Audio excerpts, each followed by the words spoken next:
La méthodologie que je propose, c'est d'essayer de comprendre comment fonctionnent les systèmes.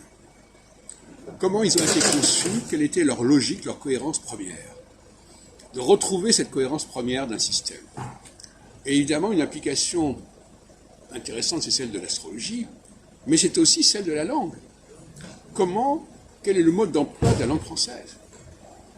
Nous avons actuellement des textes qui nous sont parvenus. On ne sait pas comment ils s'étaient prononcés. Et même si on sait comment ils s'étaient prononcés à un moment donné, on ne sait pas si c'était comme ça qu'ils devaient être prononcés au départ. Et donc, il faut trouver la règle, la clé de la cohérence première. Parce que utiliser un système à contre-emploi, en contradiction avec son mode d'emploi premier, c'est quelque chose d'inacceptable. Et donc, il faut réfléchir là-dessus. Donc, j'ai récemment donné quelques applications de cette méthode. Pour l'astrologie, j'en ai montré les erreurs, les errements qui avaient déformé et défiguré l'astrologie première. Et pour la langue française, bien que je salue en grande partie le maintien de sa cohérence et de son tradition orale, le fait par exemple de ne pas prononcer les consonnes finales,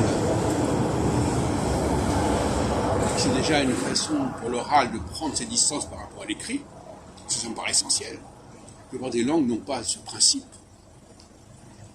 Et comme je l'ai dit l'autre jour, il y a le problème des diphtongues, qui est un problème essentiel. La diphtongue donne une sonorité spéciale au masculin, par opposition au féminin, et doit donner également, mais je suis en train encore de chercher là-dessus, une sonorité différente au singulier et au pluriel. Parce que le singulier et le pluriel, ne l'oublions pas, c'est quand même fondamental, c'est la distinction entre ce qui est au départ et ce qui va suivre et qui va être beaucoup plus de la pluralité. C'est la distinction entre le chef et le peuple qui le suit. C'est une distinction dans le temps, parce qu'au départ, les choses sont simples, sont singulières, et elles se diffusent, et donc elles se développent et elles se multiplient.